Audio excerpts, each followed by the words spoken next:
Hello my dear friends, welcome back to English with Shyam sir. I'm Shyam sir talking to you.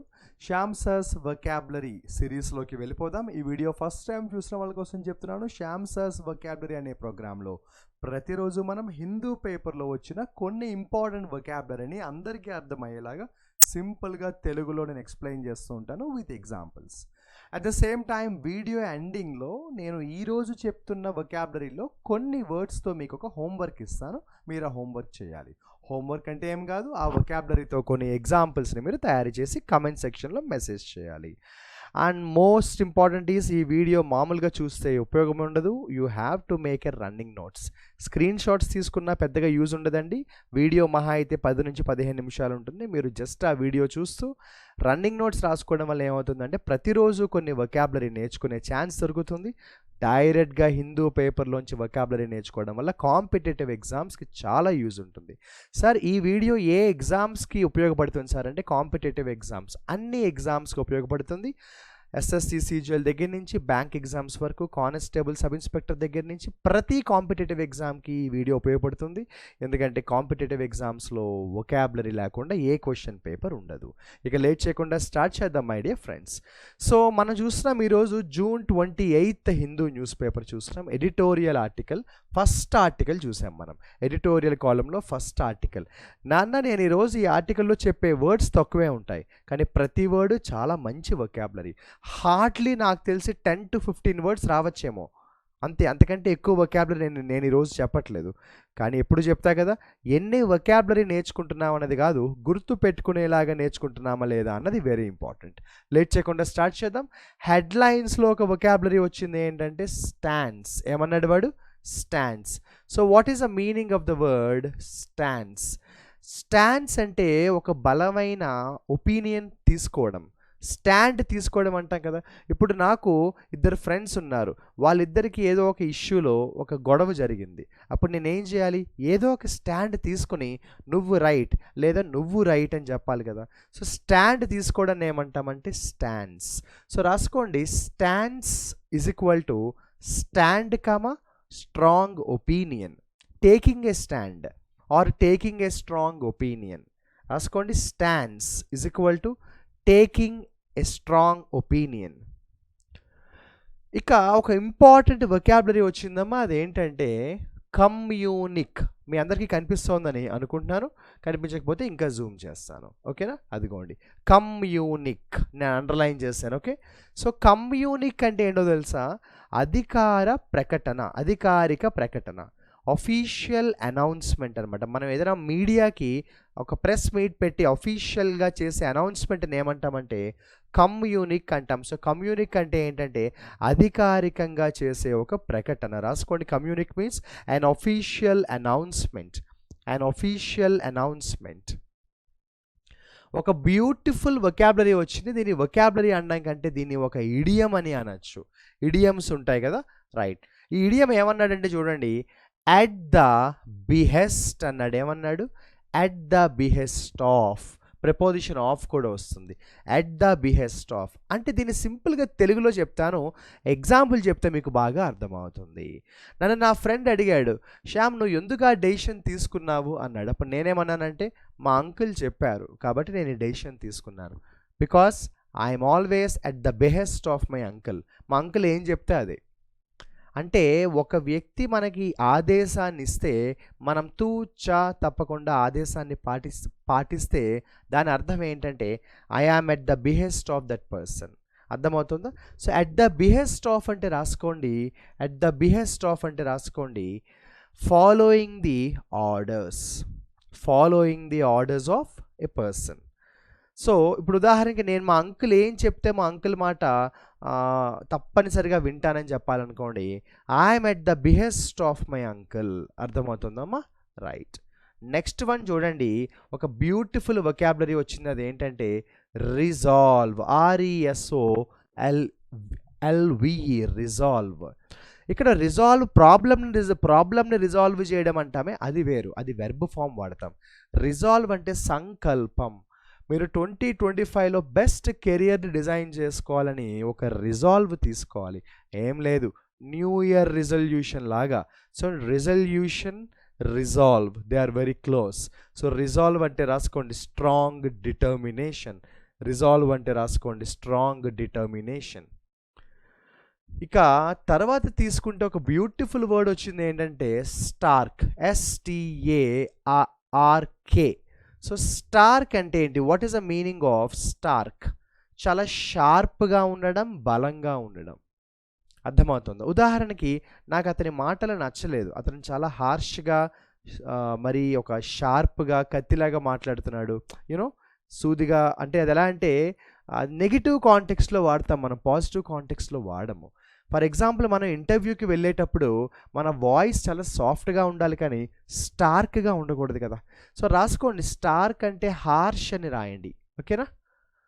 తర్వాత beautiful word ఒకటి వచ్చిందమ్మా, ఏంటంటే ఎనోడిన్. ఇది ఒక adjective ఫామ్లో ఉంటుంది.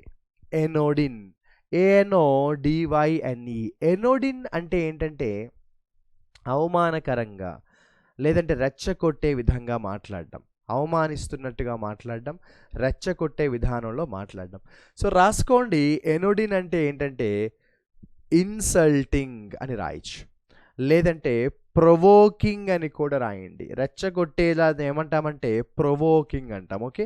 సో ఎనోడిన్ అంటే రాయండి రెచ్చగొట్టేలాగా మాట్లాడడం, దాన్నే ప్రొవోకింగ్ అని రాయండి, లేదంటే ఇన్సల్టింగ్ అని కూడా రాయొచ్చు. చూడండి ఎనోడిన్ స్టేట్మెంట్స్ అన్నారు. ఏమన్నారు?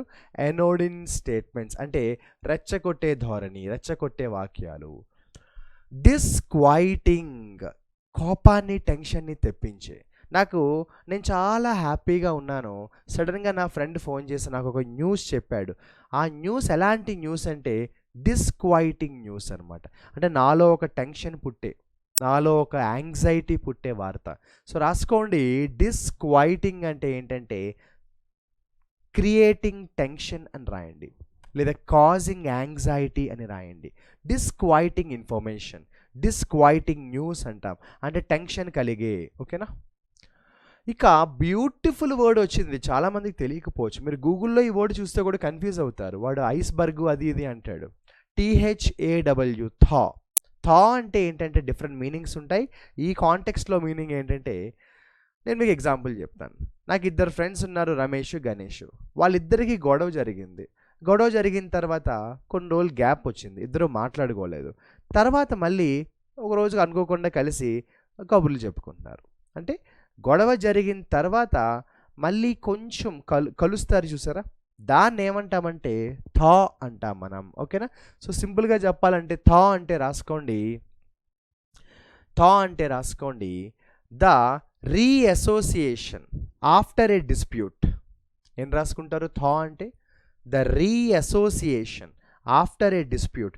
గొడవ జరిగిన తర్వాత మళ్ళీ కలవడం, ఆ పీరియడ్ ఆఫ్ టైంని ఏమంటాం, ఆ పీరియడ్ని ఏమంటామంటే మనం థా అంటాం. సో థా అంటే రాసుకోండి reassociation after some dispute. Next beautiful, ఇది వొకాబులరీ అనడం కంటే ఇడియం అని పిలవచ్చు. On the heels of. ఏమంటాం మనం? ఆన్ ద హీల్స్ ఆఫ్ అంటే ఫాలో అయిపోవడం అంతే. నువ్వు ఏ దారిలో వెళ్తే నేను నీ దారిలోనే వస్తాను, అంటే ఆన్ ద హీల్స్ ఆఫ్. పిల్లలు జనరల్గా వాళ్ళ తల్లిదండ్రుల అడుగుజాడల్లో నడుస్తారు అంటారు చూసారా, అలా అనమాట. Usually children are on the heels of their parents. ఏమనొచ్చు? Usually children are on the heels of their parents. పిల్లలు వాళ్ళ తల్లిదండ్రుల అడుగుజాడల్లో నడవడాన్ని ఏమంటామంటే ఆన్ ద హీల్స్ ఆఫ్ అంటాం. Next disassociate. ఇదేం పెద్ద కష్టం కాదు. డిస్అసోసియేట్ అంటే దూరం అయిపోవడం, సపరేట్ అయిపోవడాన్ని ఏమంటామంటే డిస్అసోసియేట్ అంటాం, ఓకే. ఇదిగో ఆన్ ద హీల్స్ ఆఫ్ అంటే ఏంటంటే అడుగుజాడల్లో నడవడం, ఫాలోయింగ్ క్లోజ్లీ అని రాయండి. ఆన్ ద హీల్స్ ఆఫ్ అంటే ఫాలోయింగ్ క్లోజ్లీ, దగ్గర నుంచి నడవడం, ఫాలో అవుతూ వెళ్ళిపోవడం. డిస్అసోసియేట్ అయిపోవడం అంటే సపరేట్ అయిపోవడం. ఒక విషయం మళ్ళీ గుర్తు చేస్తాం మీకు, మళ్ళీ మర్చిపోతాను. మనం ఇంగ్లీష్ విత్ శ్యామ్ సార్ యాప్లో ఒక బ్యూటిఫుల్ కొత్త కోర్స్ లాంచ్ చేయడం జరిగింది ఒక 2 days బ్యాక్. ఆ కోర్స్ పేరు వొకాబులరీ ద బ్లాక్ బుక్. యాక్చువల్గా వొకాబులరీకి ద బెస్ట్ బుక్ ఏంటంటే బ్లాక్ బుక్ అనే ఒక పుస్తకం ఉంటుంది. నేను ఒక కొత్త కోర్స్ లాంచ్ చేశాను మన ఇంగ్లీష్ విత్ శ్యామ్ సార్ యాప్లో. ఆ కోర్సులో ఏంటంటే బ్లాక్ బుక్ కంప్లీట్ బుక్ అంతా కూడా నేను ఎక్స్ప్లెయిన్ చేస్తూ రికార్డెడ్ వీడియోస్ని నేను ఆ కోర్సులో యాడ్ చేస్తున్నాను. అంటే ఇంకా ఆ కోర్స్ మీరు పర్చేస్ చేసి అందులో ఉన్న కంటెంట్ మీరు క్లాసెస్ వింటూ రన్నింగ్ నోట్స్ రాసుకోగలిగితే అసలు ఇంకా వొకాబులరీలో మీరు రిలాక్స్ అయిపోవచ్చు. ఇంకా ఏ బుక్స్ ఏ మెటీరియల్స్ మీరు ఫాలో అవ్వక్కర్లేదు. వొకాబులరీలో నేను చాలా వీక్ ఉన్నాను, నాకు వొకాబులరీ ఇంప్రూవ్ చేసుకోవాలనుకుంటున్నాను, ఏం చేయాలి అని ఆలోచిస్తున్న స్టూడెంట్స్కి this is the best solution. మీరు ప్లే స్టోర్లోకి వెళ్ళండి, English with Shyam sir app install చేసుకోండి. అక్కడ మీకు వొకాబులరీ బ్లాక్ బుక్ అనే కోర్స్ కనిపిస్తుంది. ఆలోచించకుండా ఆ కోర్స్ మీరు పర్చేస్ చేస్తే అందులో ఉన్న వీడియోస్ చూస్తూ రన్నింగ్ నోట్స్ రాసుకోండి. ఇక వొకాబులరీ మీకు తిరుగు ఉండదన్నమాట.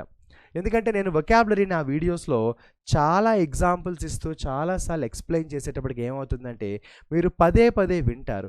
ఎప్పుడైతే పదే పదే వింటారో వొకాబులరీ ఆటోమేటిక్గా బాగా గుర్తుండిపోతుంది.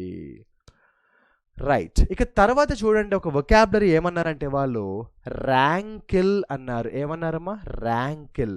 సో ఒకసారి సెంటెన్స్ చూస్తే చూడండి, India's decision to skip hosting in an in person summit of the SCO during its turn in 2023 could also still rankle. So సింపుల్గా చెప్పాలంటే ర్యాంకిల్ అంటే ఏంటంటే ఒక ప్రాబ్లమ్ని క్రియేట్ చేయడం అనమాట. సో రాసుకోండి, ర్యాంకిల్ అంటే క్రియేటింగ్ ఏ ప్రాబ్లం అని రాసుకోండి. ఇది చూడండి, క్రయింగ్ ఫౌల్ అంటే నాకు అన్యాయం జరిగింది అని కంప్లైంట్ చేయడం, గొడవ పెట్టుకోవడం లేదా ధర్నా చేయడం అనమాట. సో రాసుకోండి, క్రయింగ్ ఫౌల్ అంటే ప్రొటెస్ట్ని రాయండి. పోనీ protest, PROTEST. So crying foul అంటే ప్రొటెస్ట్ అని రాయండి. ఓకేనా? నేను చెప్పినట్టు ఈ ఆర్టికల్లో ఉన్న నెంబర్ ఆఫ్ వర్డ్స్ తక్కువ ఉన్నాయి, కానీ ప్రతి వర్డ్ చాలా స్టాండర్డ్ వర్డ్ అయితే వచ్చింది. ఇక నేను నా పని కంప్లీట్ చేశాను ఈరోజు శ్యామ్ సార్స్ వొకాబులరీ ప్రోగ్రామ్. మరి మీరు మీ హోంవర్క్ చేస్తారు కదా? ఏంటో తెలుసు కదా? నేను ఈరోజు చెప్పిన వొకాబులరీ ముందు రన్నింగ్ నోట్స్లో అయితే రాసేసుకోండి. తర్వాత ఏం చేయాలి, నేను ఇప్పుడు ఈరోజు చెప్పిన వొకాబులరీలో ఒక 3 వర్డ్స్ మీకు ఇస్తాను హోంవర్క్ లాగా. ఆ 3 వర్డ్స్తో ఒక్కొక్క వర్డ్తో ఒక్కొక్క మంచి ఎగ్జాంపుల్ సొంతంగా డిజైన్ చేసి కామెంట్ సెక్షన్లో ఆ ఎగ్జాంపుల్ని మెసేజ్ చేయండి. ఓకేనా? ఎవరు బెస్ట్ ఎగ్జాంపుల్స్ని రెగ్యులర్గా యాక్టివ్గా మెసేజ్ చేస్తున్నారో నేను వాళ్ళకు సర్ప్రైజ్ గిఫ్ట్ అనౌన్స్ చేస్తాను. దీంతో స్టార్ట్ చేద్దాము. Crying foul. So crying foul అంటే ధర్నా చేయడం, ప్రొటెస్ట్ చేయడం, లేకపోతే ఏదైనా ఒక విషయంపై ఆందోళన చేయడం అనమాట, కంప్లైంట్ చేయడం అనమాట. సో క్రయింగ్ ఫౌల్ అంటే కంప్లైంట్ చేయడం అని రాసుకోండి. ఇది ఒక బ్యూటిఫుల్ వొకాబులరీ. ఆ తర్వాత ఒక బ్యూటిఫుల్ ఇడియం వచ్చింది. ఇందాక క్రయింగ్ ఫౌల్ కూడా ఇడియమే. ఆన్ ద హీల్స్ ఆఫ్ అంటే ఫాలో అయిపోవడం, అడుగుజాడల్లో వెళ్ళిపోవడం, మంచి ఇడియం. దీంతో ఒక వొకాబులరీ అయితే రాసుకోండి. ఇక ఆ తర్వాత THAW, థా అని చెప్పాను కదా. థా అంటే గొడవ జరిగిన తర్వాత మళ్ళీ కొంచెం ప్రశాంతమైన వాతావరణం వచ్చిన సమయాన్ని ఏమంటామంటే థా అంటాం. So kind of reassociation or cool period after a dispute. గొడవ జరిగిన తర్వాత మళ్ళీ కూల్ పీరియడ్ ఉంటుంది కదా, దాన్ని ఏమంటామంటే థా అంటాం. ఈ థా అనే దాంతో కూడా ఒక మంచి బ్యూటిఫుల్ ఎగ్జాంపుల్ రాసి కామెంట్ సెక్షన్లో మెసేజ్ చేయండి. అట్ ద సేమ్ టైం నేను చేస్తున్న ఈ శ్యామ్ సార్స్ వొకాబులరీ సిరీస్ మీద మీ ఫీడ్బ్యాక్ని కూడా నాకు ఇస్తూ ఉండండి కామెంట్ సెక్షన్లో. You feedback will be my energy booster. ఇక ఇప్పుడు చెప్పేది మళ్ళీ చెప్తాను, వొకాబులరీ మనకి బలం అవ్వాలి కానీ బలహీనత కాకూడదు. వొకాబులరీ మనకి ఎగ్జామ్లో మంచి స్కోర్ని తీసుకొచ్చి పెట్టేలా ఉండాలి కానీ మన స్కోర్ని తగ్గించేలా ఉండకూడదు. వొకాబులరీ కష్టం కాదు, మనం నేర్చుకునే ప్రాసెస్ కరెక్ట్గా ఉంటే వొకాబులరీ కష్టం కాదు. Wish you all the best and good luck. నేను చేసిన హోంవర్క్, నేను మీకు ఇచ్చిన హోంవర్క్ ఇమ్మీడియట్గా కంప్లీట్ చేయండి. కామెంట్ సెక్షన్లో ఎగ్జాంపుల్స్ని త్వరగా రాయండి. Wish you all the best and have a beautiful day. Signing off your Shyam sir.